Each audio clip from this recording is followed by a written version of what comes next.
Hi, I'm John Cranton. We're going to take a look at the NFC North division for 2012. You know, this is the black and blue division, and 3 of the 4 teams are projected by Las Vegas to have winning records. So you have a terrific bunch of talent in this division. We'll start with the Packers. 12 wins. Only the Patriots and the Packers are projected to have more than 10 wins by Las Vegas. Last time Green Bay won a playoff game, that was the Super Bowl 2 years ago. But let's not forget, this team was 15-1 last season. And you start off with the dynamite passing game in an age where all the rules favor the passing game. Green Bay is as good as anybody. Number 3rd in the NFL in passing, 307.8 yards per game behind quarterback Aaron Rodgers, an astonishing 45 touchdowns, 6 interceptions, 4,463 yards. Brings back a ton of weapons to throw to. Tight end Jermichael Finley. You got wide receiver Greg Jennings with 949 yards. Jordy Nelson, 1,263. And then they got Randall Cobb, James Jones, and Donald Driver fighting for that number 3 wide receiver spot. No, they don't run the football. They're 27th in the NFL in rushing, but in this day and age with the rules, you can get by with a weaker ground game, especially with somebody like Aaron Rodgers with his quick release and accuracy. The defense, boy, the defense is what really hurt their title defense last season, ranked last in the NFL in yards allowed and the last in passing yard and even sacks percentage. So general manager Ted Thompson, he used the first 6 picks in April's draft on defensive players. He moved 4 extra picks up 3 times to do it, led by defensive end Nick Perry out of USC and Michigan State defensive tackle Gerald Worthy. So they got the youth and hunger on that defensive line, but that can cut both ways. Now, age are certainly a concern with the secondary, and note that the Packers on a 9-2 run over the total. Now, as far as scheduling, for the first 6 games, they play the 49ers, Bears, Saints, and at the Houston Texans. A very difficult start.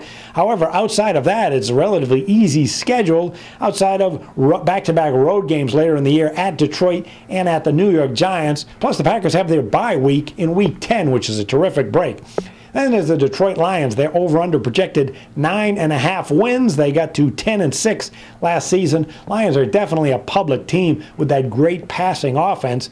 4th in the NFL with 301 yards passing per game. Quarterback Matt Stafford really busted out last season. 41 touchdowns, 16 interceptions, just over 5,000 yards passing. You got wide receiver Calvin Johnson, 1,681 yards. Tight end Brandon Pettigrew. Plus, they're going to bring in rookie wide receiver Ryan Broyles out of Oklahoma. Plenty of weapons for this offense. Not very good in the running game and a suspect offensive line. They allowed 36 sacks last year. That's why the Lions drafted Iowa Riley Rife for the offensive line.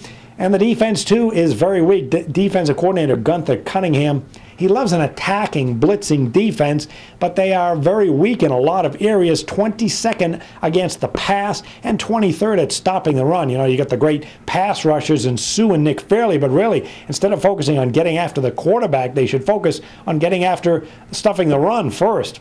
And the Lions' pass defense has bad overall numbers, but the fact is they went into the Thanksgiving Day game last year against the Packers ranked in the top 10th in pass defense, but then Chris Houston and Louis Delmas battled injuries, and the secondary really fell off in the second half.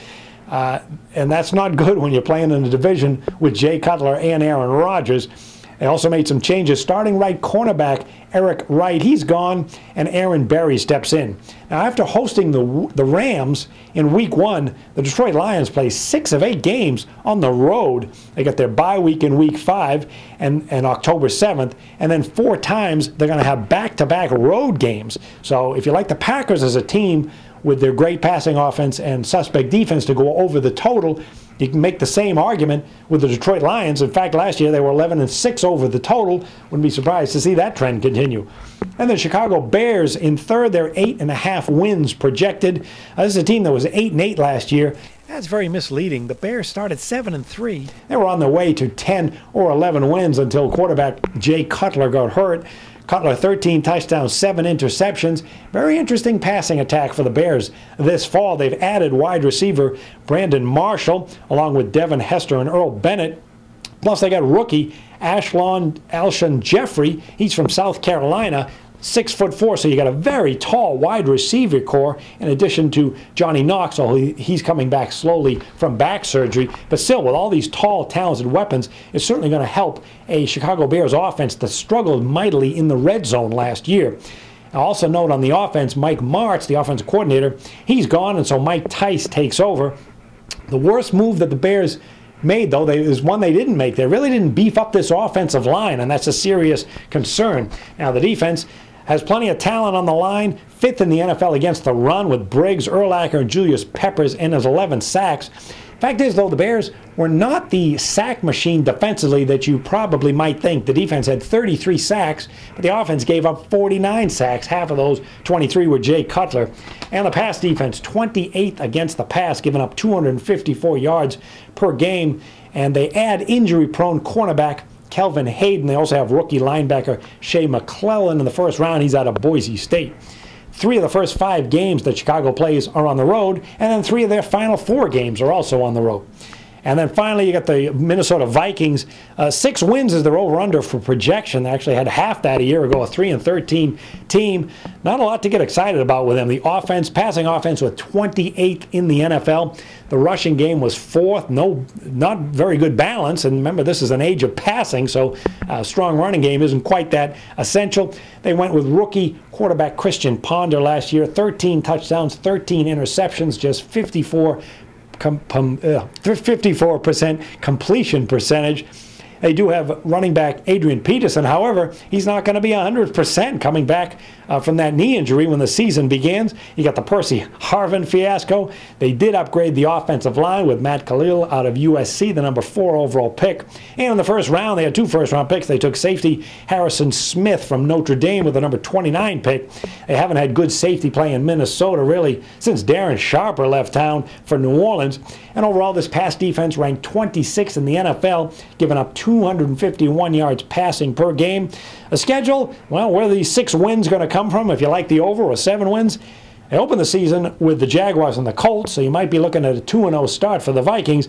And then later in the year, they play Tennessee, Washington, Arizona, Seattle, and the Rams. That's kind of why this win total has gone up a little bit, but still a lot not to like about the Minnesota Vikings. I wouldn't be touching that win total. Might be a good team to look at under the total, too, as can't see a lot of points coming with this offense. That'll do it. Good luck with more analysis, and check out other NFL and college previews right here on this website, jimfice.tv. Good luck with the games.